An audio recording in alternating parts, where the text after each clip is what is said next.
Hey, everybody, it's Mike from The Mike Wagner Show, powered by SoundCloud Studios and brought to you by official sponsor of The Mike Wagner Show, international warring author Mia Mulson's The Missing, available on Amazon and paperback and ebook. We're here with a terrific lady who's the unrivaled Nora Ephron of South Asian storytelling. And what is Nora Ephron? We'll find out more about that. And she's dubbed the top indie writer and bringing Indian culture and humor to American audiences, according to the LA Weekly, and a former journalist, editor, writer, and the brains behind the True Fiction Project and the Shadow Realm podcast, and has a new book out which takes place in a politically tense Amritsar in 1919, which is basically an Anglo-Indian school teacher and a feisty Muslim student slash activist. They fall in love, where courting is easier said than done, and possible cause of romance against the deadline. And what is that deadline? We'll find it in the book of Vermilion Harvest, Playtime at the Bog. Live, ladies and gentlemen, in Plus Studios in beautiful downtown San Francisco, the amazing, unrivaled Nora Ephron of South Asian storytelling and the author of the book Vermilion Harvest, Playtime at the Bog. Ladies and gentlemen, the multi-talented Reenita Hora. Reenita, good morning, good afternoon, good evening. Thanks for joining us today. Or I will simply say namaste, because then that works any time of the day. So yes, morning, good evening, good afternoon, what have you. You know something? I'm glad you cleared that up, because I was starting to sound like the Truman Show, but I think we'll say namaste as well, too. I mean, it's 24/7 after all. So 365 days a year. And it feels like right now, it's like, I guess anytime's a good time. We could be having breakfast right now. Who knows? Or a coffee or anything like that. So, Exactly. But love having breakfast in the evening, that whole pancakes at night thing. there you go. And of course, you can have a 7-course meal when you wake up for breakfast, or you can have, like, say, wine and whatever it is at lunch. Of course, there's a lot of aspects to it. And of course, you're the unrivaled Nora Ephron of South Asian storytelling. You're dubbed the top indie writer, bringing Indian culture and humor to America. According to the LA Weekly, you're a former journalist, editor, writer, and the brainchild behind the True Fiction Project and the Shadow Realm podcast. And you have a new book that takes place in a politically tense Amritsar back in 1919, an Anglo-Indian school teacher and a feisty Muslim student activist, and falling in love, courting is easier, and it's possible, but it's said and done. At the deadline, romance, what cost? We'll find it in the book of Vermilion Harvest, Playtime at the Bog. Before getting all that, Reenita, tell us how you first got started. How I first got started, that is such a loaded question, Mike. um, I have had a multiple year, some 25-ish year career as a storyteller in some way, shape, or form. My very, very first job out of college was in advertising. So that is storytelling right off the bat. But then I went through various sort of incarnations of my career. I was an Ayurveda clinician for many years. I was also a trained Ayurveda clinician, and had an Ayurvedic practice, Ayurveda being the natural medicine of India. But guess what? Even though it's much more known about today, back then, very few people knew what it was. And I was always asked, well, what is the stuff you do? So storytelling was a natural fit. And I felt that in some way, shape, or form, I was landed with the task of constantly explaining Ayurveda in story form, to my audiences. One thing leads to another, life happens. I moved out of San Francisco, went to Hong Kong, and had to transition out of my role here, became a working journalist. So I worked on radio, worked for print as well, and some TV as well eventually.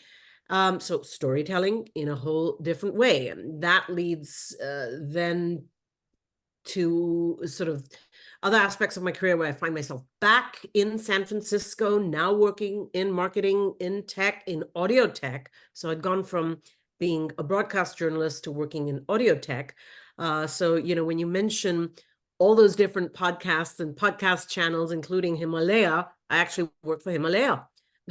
Here, that was How do you after. like that? What a small world we have. And of course, being in Indian as well, too, Indian culture, Geo 7 is also one of the big ones as well, too. Geo 7, Himalaya, and I think there was also something else, but I'm sure that'll come up in mind as well. Right, absolutely. And that was after working for Bloomberg and public radio. So it's been a long audio life. It continues to be. Um, then I found myself back in marketing, working for SRI International, Stanford Research Institute as their head of marketing and communication. So again, storytelling on a whole different level. So in all of these years, I wrote books. I mean, you can see I books, and that shelf there is filled with my books Wow. that I have written. So you could argue that I am a bored human being and I will do anything for stories. So in whatever free time I have, you know, outside of the day job, I would be busy writing stories. And that was a thread that carried through up until just a couple of years ago in the time of the pandemic. By then I had written and published 8 books, Mm-hmm. most of them in India, but some here as well, and decided, you know what? Life is short. I'm not getting any younger. I am going to give up my full-time day job and just focus on my writing. 2 weeks, and I did exactly that. 2 weeks later, I was like, oh my God, what have I done? There's no paycheck coming through. Went through major insecurity. But suffice it to say, have made peace with that. And this is what I do now is I spend my entire day writing what needs to be written. That's the way I like to say it. And so that's either books, anything for digital broadcast, podcast, audio, that kind of thing, and screenplays as well that I'm working on for TV and film. So Oh my gosh, that is a huge, huge accomplishment. Like there's is like a laundry list. I'm a hard time to write down some of the stuff that catch up with you. So you talk about storytelling, having a penchant of it, and tell us about how you first got involved with storytelling and the precise moment that said, I love doing storytelling. well, that would be a matter of going back to my 9 or 10-year-old self. Mm-hmm. Um, those were the days of no internet, no social media, no smartphones, no dumb phones, to Or be no, honest. or no average phone. Oh wait, there is an average phone. I mean, was it a landline, touch tone, and of course you got the Something like classic that, rotary something back then, yeah, very old or fashioned. or the crank one, Alexander Graham Bell. Frank Hello, hello, hello, or pop some no, coins in there too, so make them money. I would visit my grandparents and they would be booking trunk calls, you know, if anybody was to ever talk on the phone. So I'm talking about, this was a while ago. There was no color TV. I remember, okay, I am dating myself, but that is fine. Suffice it to say, there were books, plenty of them. So I became an avid reader. I was sort of immersed in a world of stories. That was my happy place.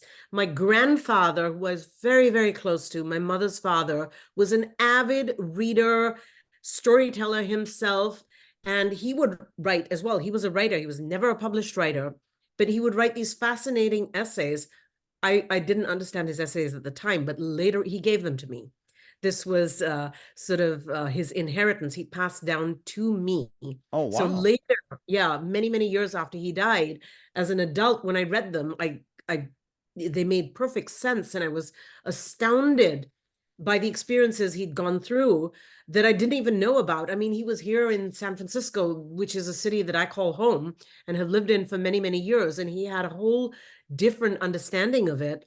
And to sort of rediscover that through his eyes after his time, it was just fascinating. So 9 or 10-year-old self, if you would have asked me then, what do you want to be when you grow up? That classic thing that we ask young kids, I would have said, I want to be a writer of books. Wow. And I did say that, and nobody took me seriously. They were like, oh, yeah, okay, sure. Mhm. What else would she say? It made me think about that. I've talked to some people and talking about careers and everything. It seemed to happen around the third, fourth, or fifth grade. And we first make that indication that a very good portion of the time it does come true, it seems to me. Mm-hmm. Mm-hmm. Yep. Yeah, you might be right. Because I think that, as kids, we have a gut instinct, and which is very valid. It's very on point. But somehow life gets in the way and we lose that, you know, get involved in other things and things that you think you should be doing or that you're supposed to do, or the influences from whoever, family, friends, community, you know, whatever it might be. And Hmm. that gut instinct of your true self, if you will, that you knew, somehow gets lost. Right. Hopefully Yeah. rediscovered.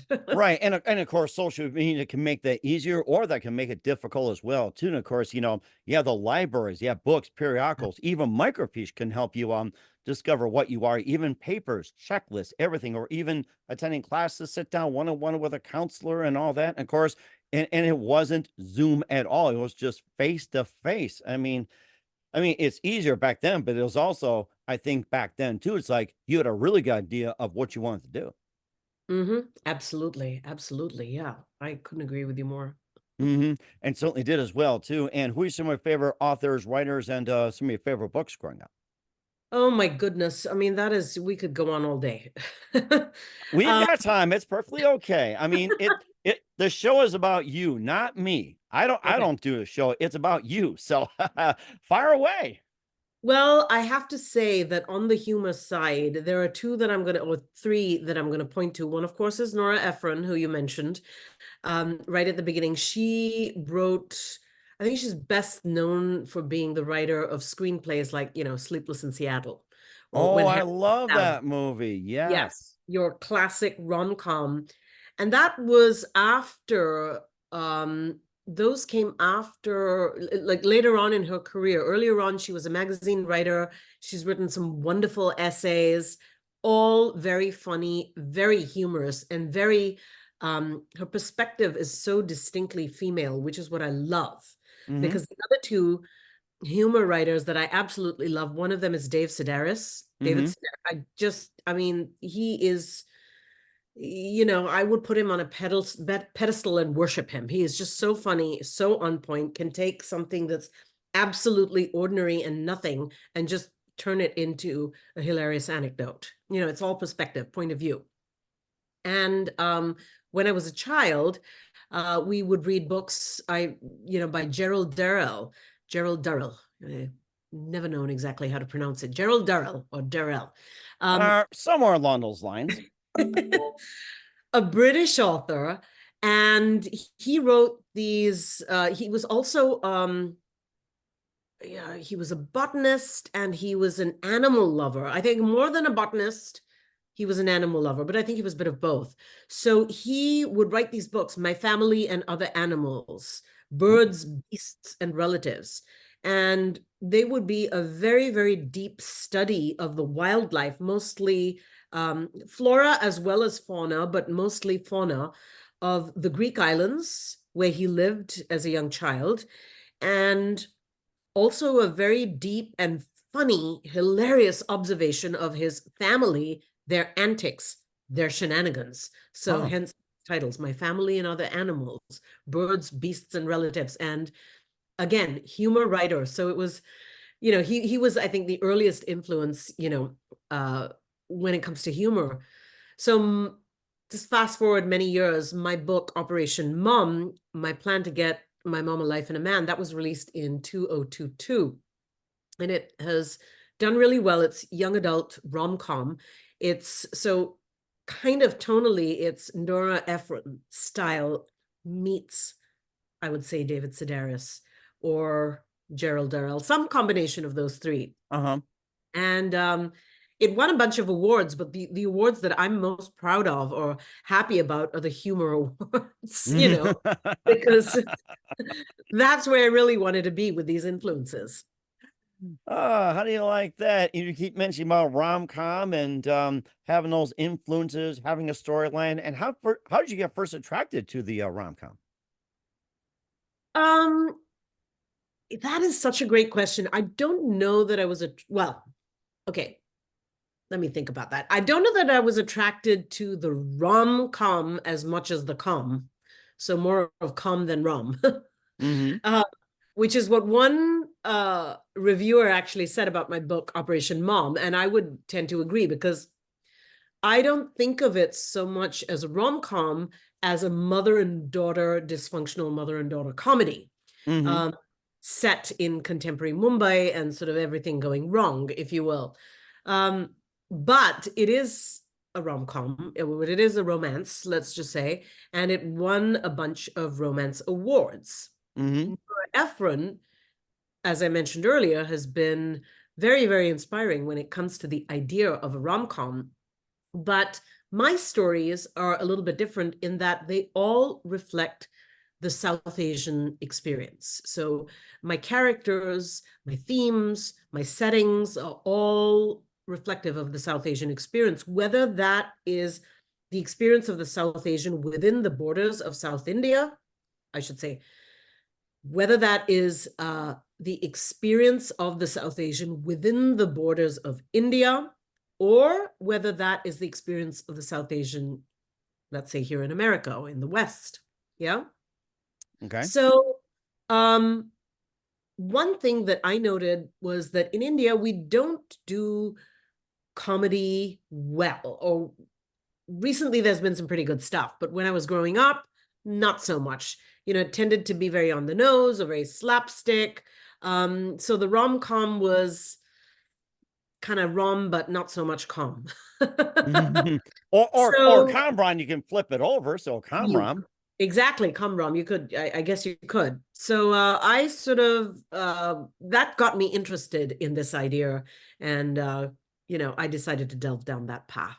Yeah. Oh my gosh, that is so amazing. You seem like more of a trailblazer of Nora Ephron kind of carrying the torch, but you all have some other books like Money Smart, When Area Fell Through the Fault, and of course Ace of Blades, and you also did Shadow Realms, a screenplay. We'll talk more about that with the amazing Reenita Hora. But first, listen to the Mike Wagner Show at the MikeWagnerShow.com, powered by SonicWeb Studios. Visit online at SonicWebStudios.com for all your needs. Look at a professional website without breaking your budget. SonicWeb Studios is the answer. SonicWeb Studios offers fast, affordable custom web designs that blow the competition away. Call today, 1-800-303-3960. That's 1-800-303-3960, or email to support@sonicwebstudios.com. Mention the Mike Wagner Show, get 20% off your first project. Sonic Web Studios, take your image to the next level. Also, time to give an official shout out to our official sponsor of the Mike Wagner Show, international warring author Mia Molson-Zia. If you love fast-paced mysteries, you'll love Missing by Mia Molson-Zia, available on Amazon, paperback, and ebook. Missing is fast-paced and intriguing with an unforgettable twist. Takes place in 4 countries, 2 strangers, 1 target, where truth is illusion and those you love be the first go missing. It's available on Amazon and paperback and ebook. Missing by Mia Molson-Zia has garnered great reviews. In Evil Evan endorsed by Howard celebrities, including Jordan Cassie, Forbes, Riley, and Millennials. So grab your copy today for Girls Missing by Mia Molson-Zia, available on Amazon. Also, check out the Mike Wagner Show at the MikeWagnerShow.com and 40 podcast platforms. Heard in 100 countries, including Facebook, SoundCloud, Spreaker, Spotify, iHeartRadio, also Apple Music, Odyssey, Pandora, and Podbean as well, too. Follow us on BitChute, Instagram, LinkedIn, Twitter, TikTok, and also Rumble and more. Make sure you take us with you on any mobile device. And for great gift ideas, go to Amazon.com. Check out the Mike Wagner Show podcast. T-shirts, pop sockets, throw pillows, tote bags, hoodies. Makes great gifts 24/7. Go to Amazon.com. Make sure you check out the Mike Wagner Show podcast. And for more great gift ideas, go to Amazon.com/Mia Molson-Zia for great books like Missing, Once, and Wrinkles. Also T-shirts, pop sockets, hoodies, phone cases, and more. Amazon.com/Mia Molson-Zia. Check it out today. And support the Mike Wagner Show on Anchor FM, PayPal, and the MikeWagnerShow.com. You're here with the amazing, unrivaled Nora Ephron of South Asian storytelling, the author of the book, Vermilion Harvest, Playtime at the Bog, Reenita Hora here on the Mike Wagner Show. And before we talk about Vermilion Harvest, you've got some other books. We went over Operation Mom. You also have Money Smart and When Area Fell Through the Fault, and also Ace of Blades. And tell us more about those. Yeah, so I did a bunch of self-help books earlier on. I used to be a financial journalist, worked for Bloomberg Radio, and then before that, public radio. I had a finance show called Money for Nothing. That was when I was in Hong Kong. So writing Money Smart seemed to be a no-brainer. That's very specific financial self-help, sort of personal finance, I should say, for middle-class Indian women. Very, very specific. Interesting. Yeah, and quite a departure from, certainly my fiction projects. Shadow Realm and When Arya Fell Through the Fault. But When Arya Fell Through the Fault was a very, very, very early version, if you will, of Shadow Realm, which is a YA fantasy fiction series. This is an interesting one because it is about a boy in San Francisco who struggles with demons of anger and insecurity and anything to do with his ethnicity. Um, and he falls through a fault in the floor and finds himself in the land of the Ramayana, which is one of our epic mythologies, where he now needs to battle with Ravan, the 10-headed demon of the Ramayana mythology, in order to learn how to overcome his own demons and back to his ordinary world to save his mother, who is caught up in a coma and might be dying. So, Wow. yeah. Okay. So, Shadow Realm is part 1 of the series. There, I have outlined a bunch. I have written books 1, 2, and 3. Those are not published. What is published, however, is my podcast, my narrative fiction podcast, which is essentially is the audio version of that story. So season 1 and season 2 are essentially book 1 and the first half of book 2 of Shadow Realm and the Arya Chronicles series. So that's a bit of an exciting project because like I said, the book series has not yet been published, but the screenplay has been optioned and an audio version is already out. So the story is evolving on different platforms, which is very, very exciting. It's technically an audio first at this point, which is also very exciting. Nice. Okay. Yeah, and it looks like, I mean, we don't know exactly just yet, but it looks like it's going to go the way of animation Ooh. when it comes to the screen version. That's what it's looking like. Yeah. I, Ace of Blades, a little bit different. It is not fiction, but it reads like fiction because it's literary nonfiction. It's actually the memoirs of my late father, Rajinder Kumar Malhotra, who hand built the Indian razor blade industry. really? Indian razor blades. That is interesting. Yep, for 60 years of his life, that's what he did. Uh, keeping keeping off, keeping away people, competitors like Gillette, who you know very well. Right. Gillette, And Schick, and I think there's Wilkerson, and of course, Wilkinson now you Sword. got Harry's, you got Bic, and I think you got oh god, there's so many shaving Yes. companies out there. Oh my Yes. gosh. I'm like, So exactly. Harry's is a newer brand, after sort of late in my father's lifetime and mostly after. But all the other ones you mentioned, Bic, Schick, Wilkinson Sword, Gillette, were very, very much part of his life. Gillette tried to buy his brand for years. He kept them away. Wilkinson Sword were essentially part of his company. He had all of his engineers and engineering came from Wilkinson Sword experience. Schick and Bic, both of them at one point or the other, there was talk of collaborations, partnership, acquisitions. He staved them off. My father was a very genius, bipolar, totally crazy, madman, amazing, very much like Logan Roy in the series Succession, if you know that story. Yeah, yes, I do remember that pretty well. And of course, you thought about your dad had a chance to collaborate with Gillette, possibly Schick, Wilkerson, and everything like that. And what was that main reason why he fended off the competition? That was it fear of takeover? They're gonna mess with his patents or anything like that, or change the process, or what was the reason behind that? This was his baby. He just had to control it. He wanted this to be his legacy that carried down through the generations, to his children and grandchildren and their children and that kind of thing. So he was so afraid that somebody else would come in and sort of take this away from him. That is what happened.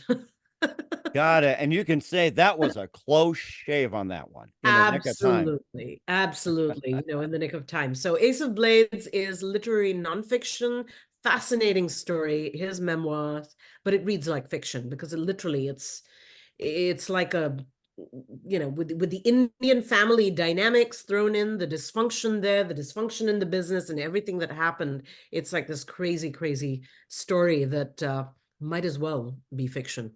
Right, exactly. Yeah. And of course, you took on some wonderful projects. And then speaking of projects, you also have the True Fiction Project. And tell us more about that.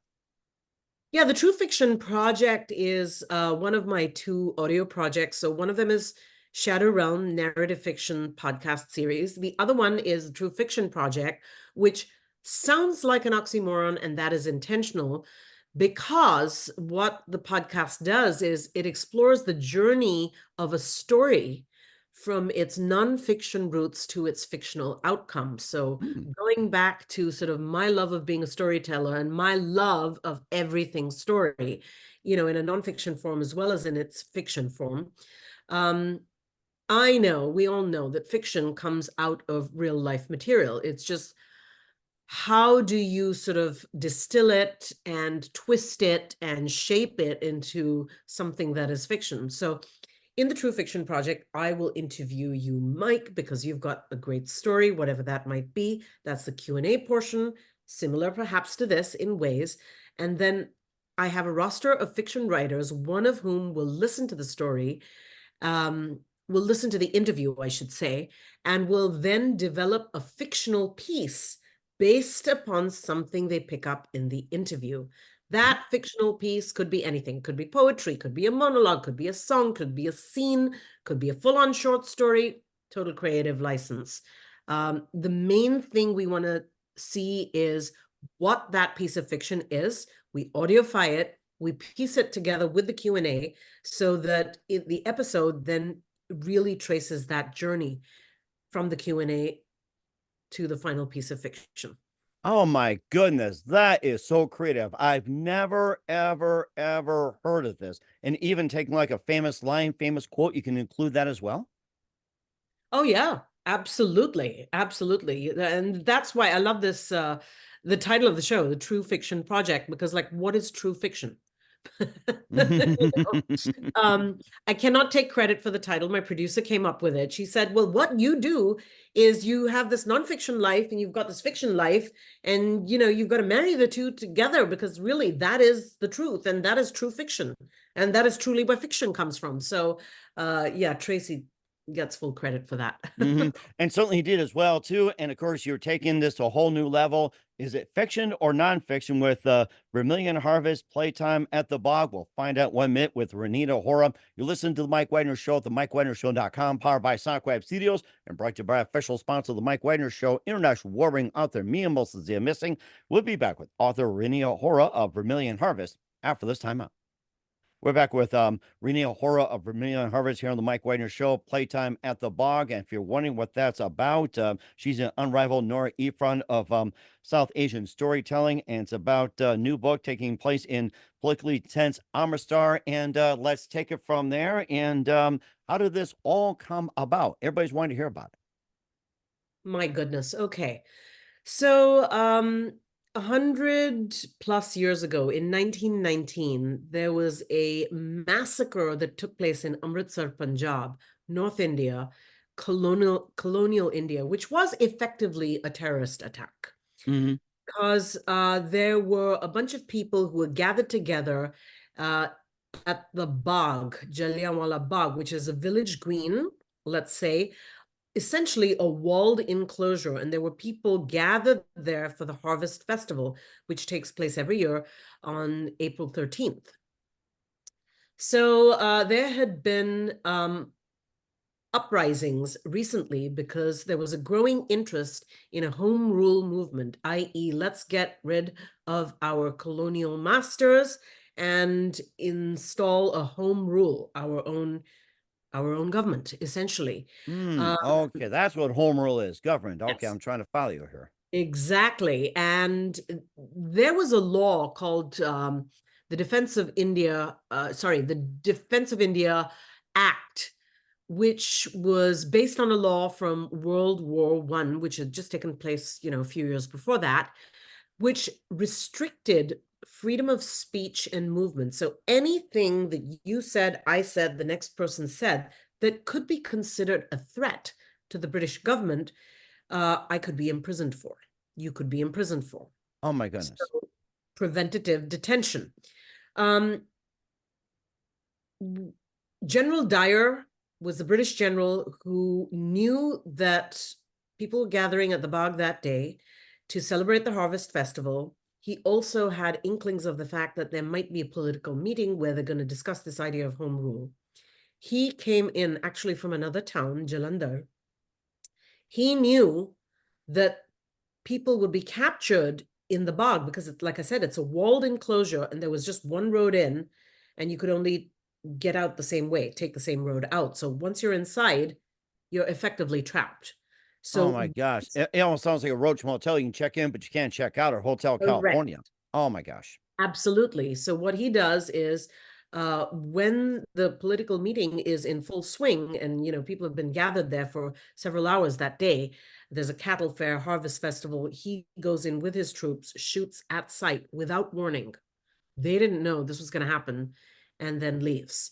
So unofficial figures put casualties at somewhere around 350 plus.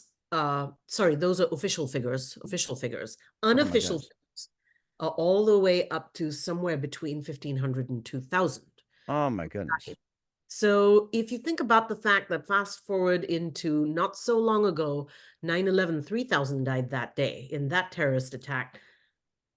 Think about 100 years ago, unannounced, people don't know, without warning, terrorist attack. So the Jallianwala Bagh massacre is an incident that sparked the Indian independence movement.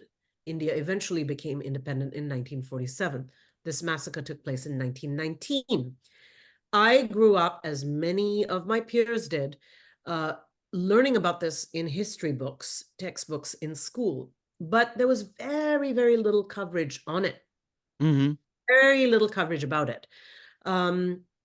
Almost a forgotten piece of history. And that for years just didn't sit well with me. My grandfather, who I talked about earlier, my mother's father, who I was very close to, was a little boy who, at the time of the massacre and a few days after it, he walked by the bog and he saw a stack of empty slippers. These were the slippers or the shoes, the footwear of those who had died. They had gathered them up and sort of stacked them in these piles at the entrance. And it was, Really? yeah, that really impacted him, horrified him, and stayed with him for years. He explained that to us, and it's just something I've always had in my head. Then when I was a teenager myself, I acted in a play in the 11th grade also about this massacre. So in some way, shape, or form, I've had this story in my head for years. And I always knew that, going back to the idea of romance, I wanted to write in my life a love story. A love story, by the way, is not the same as a romance. In fact, they're quite different. I know it's kind of sounds crazy. We can Mm-hmm. get into that if you want, but romance and love story are two different things because a love story does not fit the romance formula. Anyway, I wanted to write a love story, and I always thought that this was the perfect backdrop for a love story. So although my characters are fictional, the backdrop, the scenes, what happens, the issues referenced, what is happening in their day to day is all nonfiction, real life history, so historical fiction. Mm-hmm. And Million Harvest, Playtime at the Bog really is, I would say, Titanic meets Gandhi. Titanic meets Gandhi. That is interesting. And of course, before we talk about the two main characters, the stacking of the slippers, what was the motive or purpose behind that? That is a head scratcher. Yes.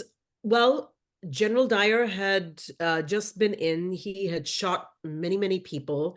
Those people, then the bodies were taken away, for cremation or burial or, whatever the case may be. And others taken away to the hospitals, for treatment, medical treatment, so on and so forth. So their shoes are left behind. Typically, what happens is when it comes to something like shoes, because there's such a lack of footwear in a country like India at the time, Mm-hmm. remember, this is in many, many ways a barefoot culture. So shoes, footwear in general are considered a luxury. So the whole idea is that these people have died, they don't need this footwear. So let's stack them up, in order to be able to give them away to less fortunate people who don't have shoes. But Mm. essentially, I mean, all of that well, that might be the reason. What sort of struck him was like these little boy's perspective, these mounds of shoes or slippers, I should say, mounds and mounds of slippers. And why? Where did these slippers come from? What are these slippers about? It was the slippers of the dead. Oh my goodness. Well, I learned something that day right there too. So when I put on slippers, I got to think about that too. So I'll just have that. But of course, getting back to the book as well too, you have two main characters. You got an Anglo-Indian school teacher and a feisty Muslim student activist falling in love. Well, courting is easier said than done. Eh, Not the case. Courting is definitely easier said than done. Firstly, in 1919, just with, the society, it's not like a lot of Northern Indian women can just go out freely, regardless of which community you're from. Okay, it's very conservative. They're kept at home. Women don't go out. Young girls. She was 19. Aruna Duggal, who is my protagonist, is 19 years old, 18 Hmm. going on, I should say. She is Anglo-Indian. What that means is she is part Hindu Indian and part British. The reason that she's Anglo-Indian is because her mother was raped. Now, Oh, I see. yeah. So no spoilers. I'm not going to tell you. There is a backstory as to why her mother was raped, but I'm no spoilers. I'd rather you read the book and figure that out. What you mean? Everybody read the book. Just everybody Yes. read, not just me. Everybody. You want everybody reading it. So that's how you get it out there. And of course, the possible cause of romance against the deadline. And we talked about Yes. General Dyer's attack as well too. And the whole thing just kind of starts and have a little backdrop behind that too. And I guess the question is, how do they manage to make it through, or some of the challenges they had, and maybe a few scenes, instances where it's like conflict, or we solve this, or stuff like Absolutely. that. Well, Maybe so funny too. So, yeah, well, so Aruna is quoting Ayaz. Ayaz is a Muslim law student. So already you've got this interfaith relationship. hmm. And that is not easy. It's just conflict driven. It was conflict driven back then. It's conflict driven today. India is a wonderful country, but everybody sticks to their community, their race, their religion, their caste. It's not easy to sort of go in from one to the other. It's not like having an sort of integrated relationship, like you can have here in the US. Hmm. Nobody even questions it. Um, in India, that's not the case, certainly not 100 years ago. So Ayaz and Aruna, for them to openly court is always going to raise eyebrows. So she's very conscious of this because people already raise eyebrows at her because she's Anglo-Indian. Neither does she fit into the local Indian community. Neither does she fit into the British community. The Anglo-Indians had this interesting place because in the eyes of the British, they were better than the Indians. So they were given jobs that the British rulers felt were too good for the Indians, but Huh. jobs, yeah, that they themselves didn't want to deal with. So, for example, working for the post office, working for the railways, being a teacher at school, etc. And this was very much reserved for Anglo-Indians. But so Aruna already faces this and she's a school teacher. So she faces the disparaging eyes. And then when the home rule movement and the unrest sets in, people who she's had relationships with, the rickshawwala, the tongawala, who horse and cart guy who takes her to school every day, all of a sudden sees her as, you know, a problem because she has British blood running through her veins. And he just says, I'm never going to, you're never allowed in my rickshaw, in my Tonga ever again. So there's a lot of conflict. There's a lot of difficulty. They cannot court openly. Then what happens is Ayaz, being a feisty activist that he is, he becomes very involved in the political meetings and the Home Rule movement. And he's sort of paying more attention to that than their romance and, of course, courtship, I should say. And Aruna, of course, being 19 or 18 going on 19, is annoyed by that. She's like, no, pay attention to me. We're supposed to be young and in love and get married and run away to Bombay, which is, the free city. And she then gets wind of the fact that General Dyer is coming to town. He's going to issue a curfew, but he hasn't announced it, so nobody really knows about it. And she's got to find Ayaz to stop him from having that political meeting. And that's why she's hell bent on getting to the bog to warn him. But Right. Yeah. And of course, the main challenge is you got to get there before the bomb goes off, you could pretty much say. So that's the whole bottom line. And to find out more about it, where can people find your book at? My book will be available in July. It releases on July 15th. Pre-orders go live on July 1st. It will be available wherever you can buy books, Barnes and Nobles, Amazon.com, your local independent bookstore. In fact, if it's not in your local independent bookstore, if you go in and request it, then they will order it in for you. So I really hope you do that. And I really hope that you reach out to me to tell me what you think about it. I'd love to hear. All right, well, certainly do that well with author Reenita Hora of Vermilion Harvest, Playtime at the Bog here on the Mike Wagner Show. Just a few more things. Reenita, what else can we expect in 2024 and beyond? Oh my gosh. Well, my YA fantasy fiction series, Shadow Realm, which I had mentioned earlier, that book series and the film or TV version of that, whichever way it's going to go.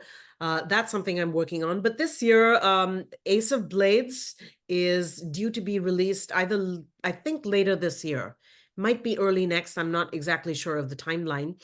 And then I've got a couple of very young kids' picture books coming out. One is called Rangoli of Hope, and that is a sort of Elves and the Shoemaker type story about the Diwali holiday, and the other one is called Sundari and Mundri's Lori Adventure, which is Lori is a North Indian winter harvest festival, and again a fictional picture book based upon the Lori Oh, that's holiday. certainly amazing. We're certainly looking forward to it, Renita. And who do you consider biggest influence in your career?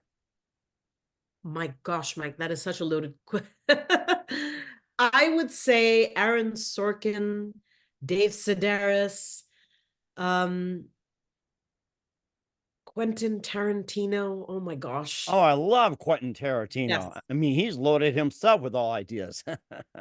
Such amazing storytellers with wonderful ideas, amazing ways to dive into history. Speaking of historical fiction, but real, I mean, truly fiction, right? Let's twist history. Let's make you ask these questions.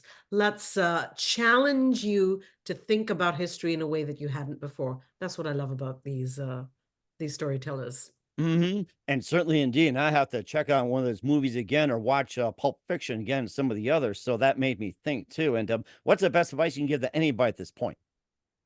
The best advice I could give to anybody is, In general. in general, dive into the story. Whether you are a person who loves stories or who don't, you are living in your own movie. Okay? That means you are the actor, you are the director, most importantly, you are the writer. And you can write your story any way you like. It's all about what you do, the choices you make, the action you take, and you are in full control. So dive right in, because hands down, it is the most interesting story you will ever experience. And I'm glad you remind me of that. I think I'll start writing my story right now. And that's why I got pen, paper, I'm writing books and everything like that and put them on my phone. I think I'll start right now. That's great advice right there. We're with the amazing author Reenita Hora of Vermilion Harvest, Playtime at the Bog here on the Mike Wagner Show. Reenita, very big thank you for your time. You've been absolutely fantastic. Looking forward to having you again soon. Keep us up to date. Keep in touch. We'd love to have you back. Once again, what's your website? How do people contact you? Where can people purchase or check out your books? Absolutely. Yeah, all of my books are available on online bookshops and in-person real physical bookshops. All of that information is on my website, which is www.reenita.com, Reenita. That's my name, reenita.com.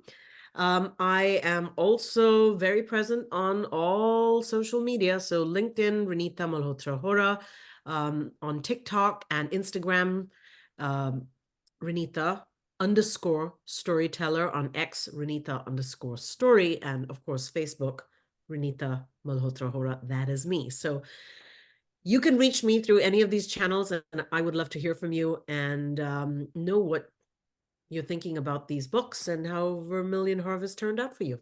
All right, that sounds great. And once again, what's the website? www.reenita.com. REENITA.com. We'll certainly check that out. Once again, Reenita, a very big thank you for your time. You've been absolutely amazing. Looking forward to having you again soon. Keep us up to date. Keep in touch. We love having you back. We wish you all the best. Reenita, you definitely have a great future ahead of you. Thank you so much, Mike. I appreciate it.